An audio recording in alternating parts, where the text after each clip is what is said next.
Welcome to Stand Up for Doctors. I'm your host, 𝗽𝗵𝘆𝗀𝗃. Thank you very much for joining us. This channel is dedicated to amplifying the voices of doctors, other healthcare professionals, and patients as they share their unique struggles, triumphs, and passions. My mission is to build connection and create advocacy for healthy doctors, driving positive change that benefits both doctors and patients. This is a space for everyone who cares about the future of healthcare. If you appreciate this content, please like and subscribe now. It really helps the episodes reach our target audience. And today I would like to welcome Dr. Amy Vertrees and Dr. Brian Cohen. Thanks for joining us today, Amy and Brian. Thank Thank you. you. You're welcome. I am by way of a brief introduction. Dr. Amy Vertrees is a general surgeon, surgeon coach, author of Become the Boss MD, keynote speaker, and founder of the Boss Business of Surgery series. And Brian Cohen is an orthopedic surgeon, and over his 20 years in practice, Brian has cultivated a reputation of excellence and trust among his patients and peers. And today we'll be talking about how you're both wonderful surgeons who truly care about your patients and your colleagues. And there are many challenges facing surgeons and other physicians these days. And you're both working to make a difference. In one capacity, Amy with her Boss MD series, and Brian with his LinkedIn Orthodox group, and that will benefit your patients by way of benefiting your colleagues. And we'll discuss what you're up to and how I can help spread the word. So I always start by asking what you'd most like our audience to know about you. Amy, would you like to go first? Yes, I'm a general surgeon, and I think what I want people to know is we in training learn the employee mindset. We work for someone else. We make money because someone else tells us how much it is, things like that. And one thing that I've learned over the last few years is the entrepreneurship mindset of really realizing that we bring the value to the table. And you can use that in medicine or you can use it elsewhere. But, we come to medicine with a caring spirit and helping others. And for us to really tap into what we're capable of and not be limited by the ideas of what training has offered us, I think is really where I think I want people to know that we limit ourselves by doing that. They're capable of so much more than I think they are. Well, thank you. That is a critical share, and I'm sure we'll get more into that as this episode continues. And Brian, what would you most like us to know about you? You know, I agree with Amy. We come in under a certain mindset, and I think what I want people to know about what I've done or how I've changed in the last 4 years is I realize that you can be part of a system but still be an individual. And really, the focus has been since I've kind of switched jobs or locations is to really focus on how I believe patient care should be delivered, and really making the patient first, even if there are challenges related to how a system runs the a practice. Well, I think that is also another critical share. And would you like to expand on that and share how you've been able to do that? I think the first thing is, when I was at my other employer, I kind of always focused on it as being a team player. Anything I did, anything was always in the name of the flag that we worked under. Now I can still work under a flag, but I'm very much an individual on LinkedIn and on my social media presence, really focusing on what I think is important involved in patient care, specifically access. I really think it's important that we have a problem with communication, and a lot of that problem is how patients can access the doctor. I'm very much a proponent of all my patients that I operate on have my cell phone number. And a lot of people think that that's probably giving away too much of your personal time. But what I found is that the patients actually respect you and really only call when there's an issue. Very rarely do I hang up a phone and shake my head and be like, why did I give my number to that patient? Everybody's very respectful. In fact, I had a patient who went to the ER last night, and we were texting back and forth, and he was sent home and he said, "Don't worry." In the text, he goes, "Don't worry. I didn't give that doctor your number. I don't think it's right that I should, disobey, break your trust." And I was like, I just said I appreciate, you doing that. But it's just one of those things where they understand how important that is because it's not normal for most doctors to be Right. so accessible. But I really feel when it comes to patient care, it avoids a lot of either problems, so you head them off at the pass, but it also avoids just this lack of communication. I'll tell a patient something, and then somebody will tell them something different, and if there's not that communication for them to say, wait a second, is this what you meant? Then things break down. That is so true. Communication is really critical. And Amy, anything you'd like to respond to what Brian said, and then if you'd like to share a powerful story. Yeah, I agree, but I have a different approach as well. I absolutely agree that we really need to identify ourselves as individuals and cultivate that we are the CEOs of our own individual practice, regardless of where we work. Very, very important. But I found lately, the last couple of years, when I started my private practice in 2020, that the strategy of lifting as you rise is really helpful as well. So building a strong network and supporting other people, and as you gain in, realizing your own power is helping other people realize it too. Really, that catapults you to much greater than what you could achieve individually. But I do think it's important to maintain both an individual identity and also cultivate a network of people that are similar minded that you could help out, that can help you. Hmm. That's terrific, and I know that there's someone that you might wish to specifically speak to that I've already had on. How you've been able to do that? If there's anything you'd like to share, otherwise you could share another story. Oh, actually, I can think of several, but I know who you're talking about. So in 2020, I started the private practice thinking that I just wanted to practice how I wanted. I was in the military and I didn't have any student debt and I could take a chance. And I thought I was going to be in something like real estate or something like that. And through various things, my contract was up in my employed position. And I was like, I just don't feel like this is my life. So I took a chance and I started a private practice. And I thought it was going to be a cute little solo practice. And what I found is I actually had the ability to offer um, places for other people to help. So I initially had a new graduate join me, and she wanted to learn about private practice and work in a community setting, and that helped. And then I came across someone else who had a gap in operating, and she had a history of alcohol abuse years before and was having difficulty finding a job. And at that time, I had paired with Amanda Hill, a healthcare lawyer, in a program called the 90-Day Notice. And she called me, Dr. Courtney McEwen, and she called and said, "Hey, I'm having difficulty getting a job, for various things." And she told me the whole story. And I was like, "Why don't you come work with me?" Mhm. And I started realizing, like, not only could I make opportunities for myself, but I could make opportunities for other people.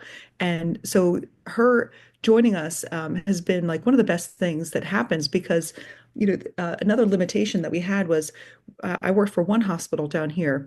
And when she came down here, we found that we really needed to expand her opportunities. And we had two rural hospitals nearby. And so we approached these rural hospitals that had a hard time getting general surgeons and said, "Hey, we can help support you with a lot of depth of practice and support for each other. And can we help?" And she's now the chief of surgery at one of those hospitals. So not only did she get back in the operating room, but she's really, really thriving. We just opened our satellite office this week, and that let us go to another hospital. So we're welcoming two more partners too. So my cute little solo practice now has five surgeons. Isn't Well, that crazy? congratulations, and tell Courtney I said hi. And it's really a beautiful story, and that's talk about the rising tide lifts all boats. And I know that she's grateful to you for offering her the opportunity, and you're grateful for her because you have another wonderful surgeon and all the patients that'll be helped. It's a beautiful story. Yeah, it's really amazing to watch because, I just felt the need to do it. It didn't feel like it required any effort or thought. It was like, of course we'll do this.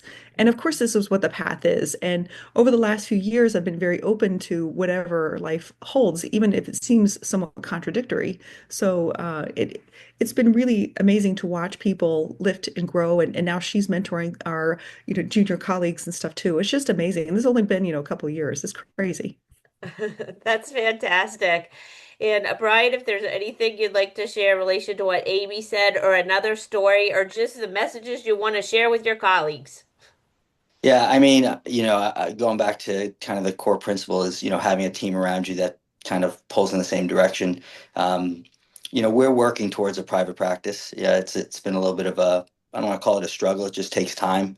I've been employed for 25 years, and I don't think people make that change at this point in their career to go into private practice with the hopes of developing, something like Amy has developed, which is not, it's bigger and better in our world. But I think the key to that is having a team around you that kind of has the same vision, from the people who answer the phone, who are the face of your practice, to the people who, you work with in the operating room or even in the office, to have this kind of chemistry and flow. So it's like a dance that you've been doing for years. I just think it's important to have a core group. And fortunately, we have that. And it just takes time. And hopefully one day I'll be on your podcast talking about, how we opened our doors. But we're getting closer. Well, I love that very much, and feel free to reach out because that would be really exciting. And one thing that, you and I had a conversation, and you shared an idea with me, possibly about like a website where patients can go to support doctors or educate patients, things like that. And I'm building my own website. If you guys don't know yet, I'm hosting a physician retreat. I haven't actually really publicly announced it, but I will very soon, in the fall of 2026. And so I'm building a website basically because I need a place for registration, but also to figure out what it is. I almost feel like I'm building like an international Stand Up for Doctors coalition, and I'm still trying to figure out in some ways what I'm doing. And I was wondering, Brian, if you had any more ideas or thoughts about something like that, or what patients can do to support their doctors. It's very interesting for me. I was in a hospital in a smaller town for 21 years, and when I left that hospital, I still practice in that town after my non-compete expired. But the support from patients is tremendous. They want to help. They want to be your advocate. They want to be your cheerleader. They'll obviously social media is a big place. For patients more than for professionals, it's more the Facebook where patients will get online and talk about their experiences and how good things are and stuff like that. And unfortunately, we have some legal issues going on with our old health system, so they've been very supportive about. They made shirts that said hashtag, I stand with the doctors. So you'd be surprised how much of a groundswell you can get from a patient population that supports their physicians. Well, I love that. And if you ever have any specific ideas, you know how to get a hold of me Of because I course. keep trying to make the biggest, my word of the year is impact. So I'm always open to ideas. Amy, if there's anything you have to add, and also tell us a little about the boss, MD. So this actually started in 2015 when I was the chair of the Young Surgeons Committee in the DC area for the American College of Surgeons. And we wanted to increase membership and people coming to meetings and things like that. And I told them, I was like, you have to offer something of value if you want people to come, to give up their money and or time.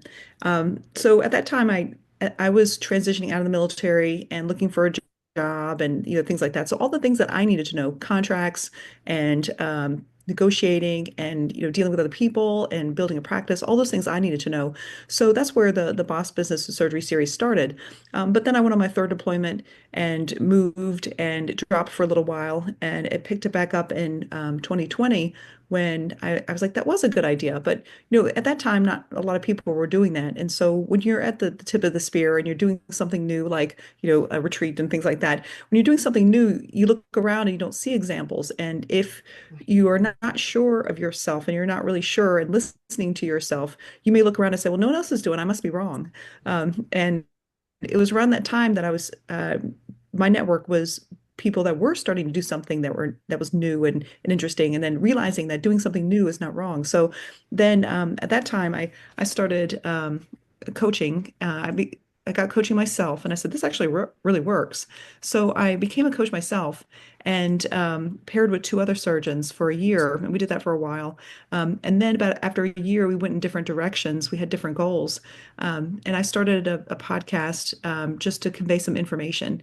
And, the first couple are just like me, like blandly talking. I was like, well, this is boring. And then I started realizing I could invite people on and I don't have to be the expert and I could talk to people. So the podcast is basically built a whole list of people that I want to talk to. And it just happens that other people may want to hear it. And we just hit 100,000 downloads this week. Right, congratulations. That's really amazing. So if you have any tips for me to reach a wider audience. Well, I think, it's really actually pretty simple. It's like when you're really clear on your message and you're really clear what you want to say, and it doesn't feel like you are, but when you start really just speaking from your truth, then you'll be surrounded by people who need to hear it. And I think that we forget that what our lived experience is, what we've already achieved, is something of value for something to listen to who's a few steps behind us. And so I think by just be sharing what I've done and what I've learned and not afraid to look stupid or not afraid to look, hesitant. I think that a lot of times our fear of what other people may think of us keep us from putting ourselves out there. Because what's the worst that could happen? Like people don't even notice, honestly, and so I tell people that confidence is the ability to feel any emotion. And so I'm willing to go out there and look look like I wouldn't want to just to get what I want out of it. And that part is what I'd advise someone who wants to do something, like they know they want to do. Because I'm not going to tell them what to do. They already know. They're just something is keeping them from doing it. It's usually the fear of a feeling they may have. That's great. And Brian, if there's anything you have to add, and if you'd like to share anything about the Orthodox group. Uh, yeah, I mean the Orthodox group. I mean you've have some of them on your show already. It's a hodgepodge of orthopedic surgeons that have come together really through LinkedIn. Um, and there's this new symposium that Ryan Molly and Chris McClellan and Matthew Scott Ray are doing called the Entrepreneurs, where basically they're bringing a bunch of people together to just talk about how do you do things that's kind of not a traditional path. How do you think out of the box? How do you kind of expose yourself in a way that, as Amy was saying, that may make you feel uncomfortable, but actually has a message that's going to resonate with somebody else who may be, on that same path but didn't realize it. So that's happening in the beginning of September. And it's like I said, it's just a bunch of people that have the same kind of issues, concerns, questions. How did I get here? How do I get there? And just sharing. And it's, the majority of us haven't even met, in person. It's all through this LinkedIn social media instrument. I love that so much, and a lot of the things I'm doing really are also because of LinkedIn. So it's fantastic. And yes, I've already had Dr. Adrienne Towson and Dr. Renee Jdovon, and then actually next week I'll be interviewing Dr. 𝗽𝗵𝘆𝗀𝗍. So after this event, maybe I'll have to have one or two of the other people on to find out what you guys learned from it to move us forward. Is there any tips, Amy, that you would like to share with your physician colleagues? Yeah, a lot of things that I deal with. So my coaching program is based on like lessons not taught in residency. That was actually the basis of BOSS, is things that we weren't taught in residency. So the top things that I think about that people really need to look into, there's a lot to each topic, is how to deal with difficult colleagues. Like how do you deal with what other people bring up in you? Other people don't have to change for you to be able to thrive in your career. You just have to understand what they bring out in you, which is typically our stress response. And then for complications, we have to realize our job is hard. We forget our job is hard. And so when something happens, we have a lot of internal drama. And then there's power negotiating, which is how do you navigate both of those things? I'm okay, I can manage other people, and how do I move the needle forward? And then the last is dealing with clinic inefficiencies and how do we navigate some of the systems in our job that are a little bit more challenging to navigate. So those are the things that I think most people in their job, that's where the framework of the boss comes from. But I think there's other things too. How do you manage your time and money? And how do you deal with the workload as things ever increase? And also, how do you do when your life changes? So the one thing that I see is people, have kids and think that they're going to work the same amount and make the same amount, and then they try to do, two like big life events and burn themselves out, and not realizing that our lives and our jobs change every year. Our strategy, therefore, has to change, and our goals have to change. So if I were to think those are the top topics that I would recommend someone looking into, those would be the ones I'd suggest. Well, thank you. And you're such an excellent resource for all of this. And Brian, any tips that you have for your colleagues and even med students or residents?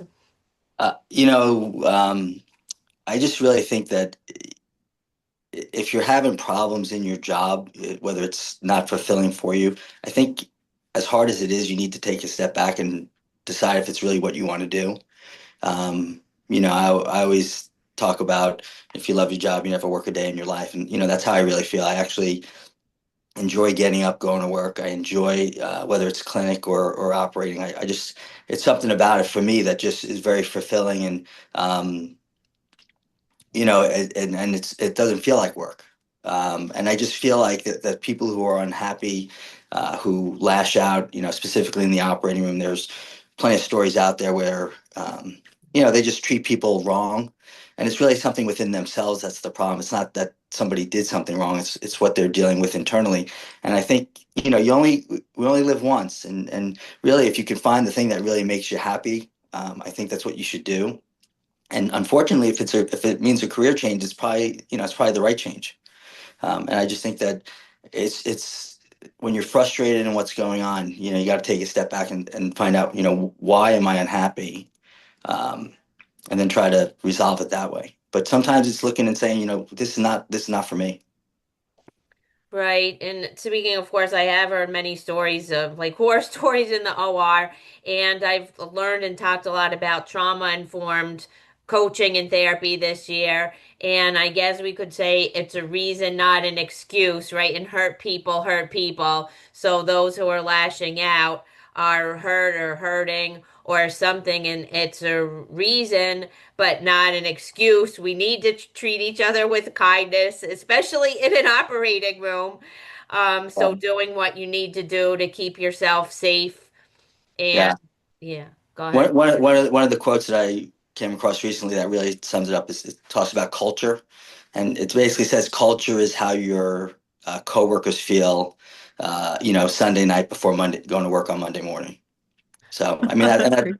that's a great. I mean that tells it all. I mean it's if and Amy knows this. There are people who just there are doctors that people don't want to work with in the operating room, and they'll call in the day before, know if they get the assignment ahead of time, and it's unfortunate because the goal of what we're doing is to help the patient, and if there's dysfunction amongst the staff, it just doesn't translate to a very healthy healing environment. I look at these people differently now than I did before. I mean, the ones that are most hostile, the ones um, that are like snap at people when they ask questions. These are people who just can't handle questions. Like these are people who are like, it's the best, what is it? Best defense is good offense. And so I look at those, like this is their stress response. So there's a stressor, they can't somehow manage what's going on around there. So their stress response is fight, whereas other people may be flight, freeze, fawn. So I think that what you're seeing in a lot of behavioral things going on around you is people responding to their stressors and however their stress response shows up. So a lot of times we respond to the stress response and not the stressor. And I think that if we were recognizing that we all have a hard job and everyone has a lot of things going on, and you respond more to that, that's the whole tactical empathy that Chris Voss talks about. That will help you with a strategy move past some of this behavior where it's not, just like you said, it's not not trying to make excuses and it's not okay, but if you understand it's coming from a stress response, then you speak to the stress and not the reaction. Hmm. Yeah, I love that. I would like to ask you each what has helped you overcome challenges. I mean, for me, I think it's just routine. I'm very much, I always say if somebody wants to get me, they know exactly where to find me because I do the same thing every time, every day. Well, I'm starting to realize I don't think I'd want an easy life anyway. I appear to like look for challenges. And so I think that a lot of times the challenges, when you realize if they're the right challenge is going to move you forward. It's Stress in my basically, life. yeah, like exactly. How do I work with the resistance that I'm getting in life? And because if you're doing big things, more and more things you do, you're going to meet more resistance. And I think Taylor Swift had talked about something about this is like, when you're lifting, you are meeting resistance. Like if you're lifting in like an airplane, you're meeting resistance, and it means that you're going higher and higher. So I don't make feeling challenged or feeling it a problem anymore. Wow, I love hearing that. And Brian, we did lose you for a minute, so we got your first couple sentences. So anything you wanted to add? No, I'm good. Okay. All right. And also, I'd also like to ask you something that brings you joy. Amy, I'll let you go first so I don't lose you. Yeah, I think what I've found lately is finding the purpose in helping other people and realizing like, that I've gotten a lot of breaks and I've had a lot of privilege and I've, worked hard for a lot of this too. But the most gratitude that I'm getting from this now myself is the ability to use that and help other people. And that is how you get your exponential effect on the world. And so realizing that I'm not just doing something for me and having a one person achieving that for me, helping other people is an exponential effect on the world. And then watching their exponential effect on the world has been, I think, one of the greatest things that I've seen the last couple of years. Yeah. For me, it's as much as I enjoy my job, it's really just, I have two young girls, and it's just my family has been so supportive, and just watching them grow up, and just, realizing that being a dad is probably my most important goal or mission in life. That's great.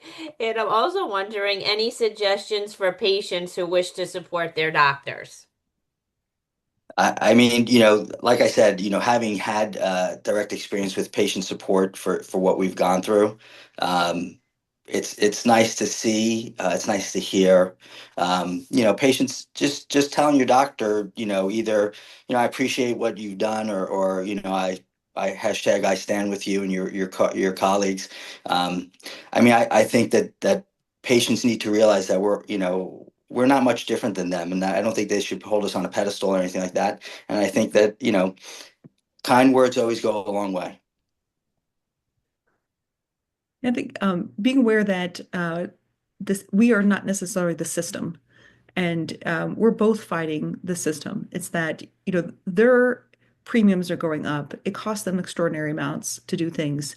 And, when they get a bill in the mail, it's a doctor's bill, not an insurance bill.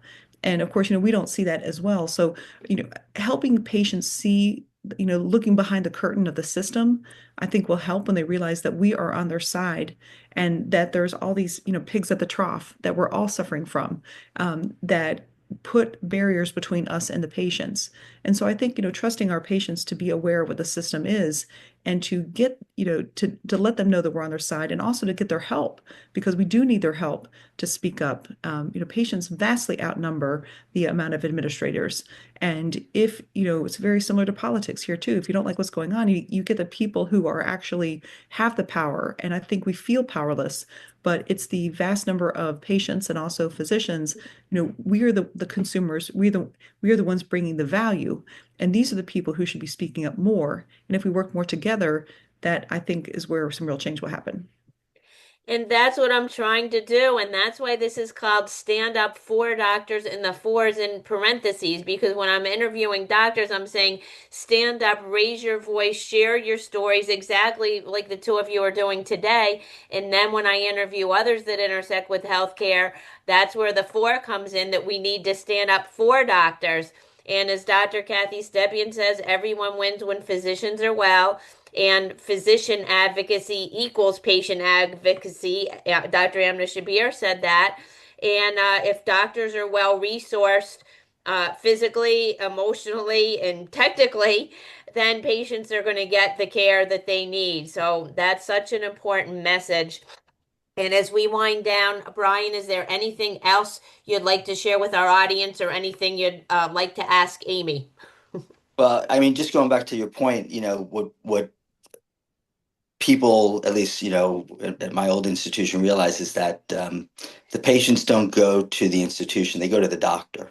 They develop the relationship with the doctor. And, I'm sure Amy has heard this before. I've heard it plenty of times. We're all replaceable. They'll tell you to your face, you are replaceable, and that's not how it is, because it takes time to cultivate a relationship with a patient base, to have them learn who you are and how you do things, and you learn who they are and how they do things. I mean, I've been very fortunate. I've taken care of generations of families. So I've taken care of the grandchildren, and, moving up to, you know, the grandfather, and it's just an amazing thing to have that continuity. So I think as physicians, the goal is to realize that, like Amy said, we have power, and you need to bet on yourself, like Amy has done, and which I'm trying to do a little late in my career, but realizing that I bring value, and I'm going to do that. I actually heard that like an administrator had mentioned something like that, basically saying that we're replaceable because I was pushing for some things, and he basically said, "I said, you can't order us on Amazon. Good luck." So Exactly. being willing to walk away, say, fine, replace me then. And it's usually our fear that of challenging the system and saying, fine, I'll go somewhere else. The best power that we have is in our feet. Agreed. That's powerful and true. And was there anything else that you wanted to add, Amy? No, I think that I think listening more to what you really want and not because we're used to kind of pushing down what we want and what our desires are to achieve what people tell us to achieve. And I think it's about mid-career that I'm seeing that a lot of people come around and say like, I don't think this is what I want anymore. Like look around going, I feel like there's something different.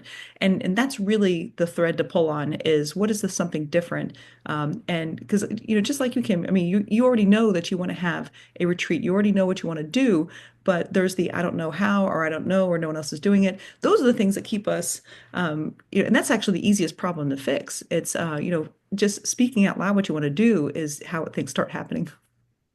I love that, and I forget who the quote is from, but don't do what the world needs, do what brings you alive. The world needs more of that. Yes, exactly. That's Right? that's well put. Yeah, I love that. And also speaking to what you both said about doctors, replaceable, irreplaceable. Every single one of you, you're 100% irreplaceable. And as you know, I lost one of my own doctors, and my first Kevin MD article was a tribute to him, and I had titled it "My Irreplaceable Radiologist." The title was changed, but every single one of you, and I appreciate you so very, very much. So thanks for all that you do. You're in my heart all of the time, for real. And Brian, how can our listeners get in touch with you? I mean, the best way to get in touch with me is either to, search me out on LinkedIn. If you have any questions, and then also if you go to my website, which is cohenorthopedic.com, there's a way to get in touch with me there. And then Okay, also, I also have no problem if people want to call, if you want to give them my cell phone number, 220-465-2227. okay, thank you very much. And Amy, how can our listeners get in touch with you? You can find me at bosssurgery.com is my website, Instagram at the Boss Surgeon, and I think it might just be actually Boss Surgeon. Uh, LinkedIn is my name, Amy Vertrees. Okay, awesome. And yes, we're all on LinkedIn, which is fantastic. And thanks again for being my guest today. I really appreciate you. Thank you. Thank you very much, Kim. Appreciate Everything it. that Thanks, you're Brian. doing. You're welcome. So, in closing, to move the needle in healthcare, we all need to raise our voices and we all need to care about each other. We already know that doctors need to care about patients. Patients need to care about doctors too. So, stand up, doctors, and let's stand up for doctors. Thank you. You're Thank you. welcome.